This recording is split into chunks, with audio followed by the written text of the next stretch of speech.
कहाँ रइलो इज्जत तोर कहाँ गइलो शान जरियोटा ना रइलो तोरा ईमान कहाँ रइलो इज्जत तोर कहाँ गइलो शान जरियोटा ना रइलो तोरा ईमान सूद और रिश्वत पे कहनो गुमान है रे मुसलमान कहनो तोर ईमान है रे मुसलमान कहनो तोर ईमान कहाँ रइलो इज्जत तोर कहाँ गइलो शान जरियोटा ना रइलो तोरा ईमान कहनो करै छे तो इतना कंजूसी कहनो करै छे तो इतना कंजूसी भूखले मरै छे बगलो पड़ोसी हरदम तू तोड़ै छे हरदम तू तोड़ै छे मुर्गा रो रान है रे मुसलमान कहनो तोर ईमान कहाँ रइलो इज्जत तोर कहाँ गइलो शान जरियोटा ना रइलो तोरा ईमान दिन रात भटकै छे दिन रात भटकै छे पियै छे ताड़ी अक्सर मुसलमान नइखे नमाजी अक्सर मुसलमान नइखे नमाजी अरे घूमै छे फिरै छे अरे घूमै छे फिरै छे सुनो के अजान है रे मुसलमान कहनो तोर ईमान कहाँ रइलो इज्जत तोर कहाँ गइलो शान जरियोटा ना रइलो तोरा ईमान बापे रोई बेटा जो सबसे अच्छा स्कूल भेजे छे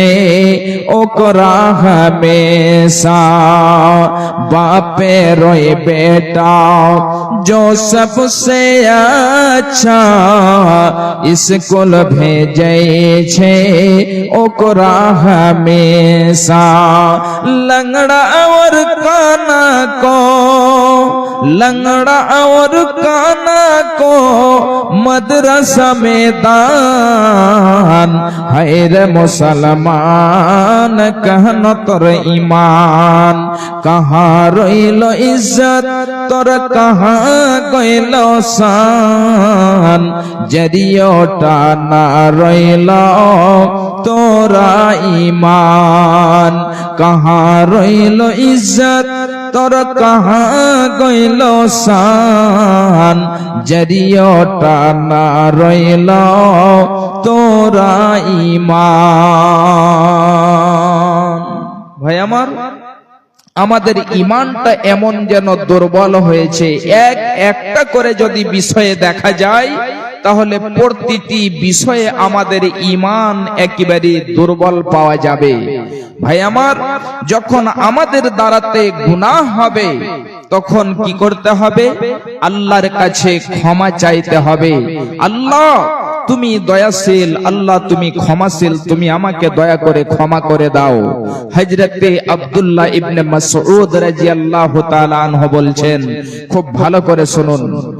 হযরতে আব্দুল্লাহ ইবনে মাসউদ রাদিয়াল্লাহু তাআলা আনহু বলছেন যখন কোন মুমিনের দ্বারাতে গুনাহ হয়ে যায় ইন্নাল মুমিনা ইয়ারা যুনুবাহুম কান্নাহুম। বিশ্বনবী আমার বলছেন, হযরতে আব্দুল্লাহ ইবনে মাসউদ বলছেন,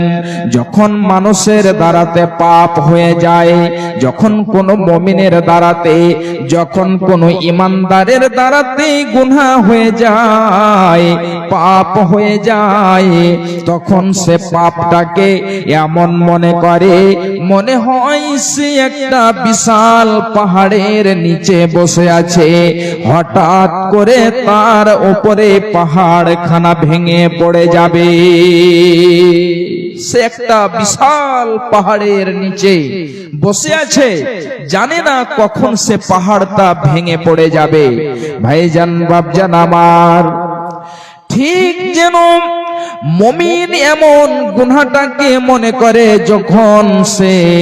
গুনাহ করে নাই তখন ঠিক ওই মতোই ভাবে যে আল্লাহ, এখন আমি পাহাড়ের তলাতে বসে রয়েছি, পাহাড়ের নিচে বসে রয়েছি, আল্লাহ জানি না কোন সময়তে পাহাড় ভেঙে যাবে এবং আমার জীবনটা শেষ হয়ে যাবে, আমি মারা যাব। এই জন্য সেই গুনাহটাকে পাহাড়ের মতো মনে করবে যে আল্লাহ, আমার দ্বারাতে পাপ হয়েছে, আমার দ্বারাতে গুনাহ হয়েছে, এই গুনাহটা আমার জানকে শেষ করে দিতে পারে, আমাকে শেষ করে দিতে পারে, সেই গুনাহটাকে এত যেন বড় মনে করে। হযরতে আব্দুল্লাহ ইবনে মাসউদ বলছেন, হে আমার মায়েরা, আমার বোনেরা, খুব ভালো করে শুনে রাখুন, ওয়া ইন্নাল ফাজরা ইয়ারা যুনুবাহু কাযুবাবিন মাররা আলা আনফিহি। যখন কোন ফাজরের দ্বারাতে, যখন কোন পাপিষ্ঠর দ্বারাতে, যখন কোন গুনাহগারের দ্বারাতে গুনাহ হয়ে যায়, পাপ হয়ে যায়, তখন সে গুনাহটাকে একটা মাছির মতো মনে করে। যেমন ধরেন, আপনার নাকের উপরে একটা মাছি এসে বসলো, আর আপনি ওই মাছিটাকে হাত দিয়ে হাঁকিয়ে দিলেন, ভাগিয়ে দিলেন, ঠিক এমনি করে সেই গুনাহটাকে মনে করে। যেমন আপনার নাকের উপরে এসে মাছিটা বসলো, আপনি মাছিটাকে কিছুই মনে করলেন না, হাত দিয়ে হাঁকিয়ে দিলেন, ঠিক এমনি ভাবে সেই গুনাহটাকে কিছুই মনে করে না। তাহলে আমার ভাইজান, আমার মা, আমার বোনেরা, যারা মুমিন, যখন তার দ্বারাতে পাপ হয়ে যায়, যখন তার দ্বারাতে গুনাহ হয়ে যায়, তখন সে গুনাহটাকে পাহাড়ের মতো মনে করে, এবং যখন কোন ফাজরের দ্বারাতে গুনাহ হয়, তখন সে গুনাহটাকে কিছুই মনে করে না, এবং সে গুনাহের উপরে গুনাহ, পাপের উপরে পাপ যেন সে করে চলে যায়। এবারে আসে একটা হাদিস আপনাদেরকে আমি তুলে দিচ্ছি। হে আমার মায়েরা, আমার বোনেরা, খুব ভালো করে শুনে রাখুন। রাবি হচ্ছেন হযরতে বুরায়দা রাদিয়াল্লাহু তাআলা আনহু। যখন কোন সাহাবীর দ্বারাতে পাপ হয়েছে, যখন কোন সাহাবীর দ্বারাতে গুনাহ হয়েছে, তখন তারা কেমন করে আল্লাহর কাছে গুনাহকে মাফ করিয়েছেন। যখন তাদের কাছে পাপ হয়েছে, ওই পাপটাকে কেমন করে আল্লাহর কাছে ক্ষমা করিয়েছে, এই হাদিসটি আপনাদেরকে আমি তুলে দিচ্ছি। বুরায়দা রাদিয়াল্লাহু তাআলা আনহু বলছেন, একজন সাহাবী, তার নাম হলো হযরতে মাইজ, মাইজ বিন মালিক। এই মাইজ বিন মালিক আল্লাহর রাসূলের কাছে যে হাজির হয়ে গেল, আল্লাহর রাসূলকে বলছেন, ইয়া রাসূলুল্লাহ তাহিরনি, হে আল্লাহ পাকের নবী আপনি আমাকে দয়া করে পাক করে দিন। বিশ্বনবী আমার বলছেন, যাও তুমি যে আল্লাহর কাছে ক্ষমা চেয়ে নাও। সে মাইজ বিন মালিক কিছু কদম গেল এবং আবার সে ফিরে এসে আল্লাহর নবীকে বলছেন, হে আল্লাহর নবী আপনি আমাকে দয়া করে পাক করে দেন। আবার বিশ্বনবী বলছেন, হে আমার সাহাবী যাও তুমি যে আল্লাহর কাছে ক্ষমা চেয়ে নাও, তুমি আল্লাহর কাছে কেঁদে কেটে তুমি ক্ষমা চেয়ে নাও। আবার যেন সে বিশ্ব নবীর কাছে এসে বলছেন, একবার নয় দুইবার নয় তিনবার বিশ্ব নবীর কাছে এসে বলছেন, আল্লাহর নবী গো আমার দ্বারাতে গুনাহ হয়েছে, আমি পাপ করেছি, আল্লাহর নবী গো একটু আমাকে দয়া করে আপনি পাক করে দেন। চতুর্থবারে বিশ্বনবীর কাছে এসে যখন বলছেন, ইয়া রাসূলুল্লাহ আপনি আমাকে দয়া করে পাক করে দেন, বিশ্বনবী বলছেন, মাইজ রে তুমি কোন এমন পাপ করেছ, তুমি কোন এমন গুনাহ করেছ যে গুনাহ থেকে তোমাকে পাক করে দেব। বিশ্বনবীকে বলছেন, হযরতে মাইজ বিশ্ব নবীকে বলছেন, খুব ভালো করে শুনুন।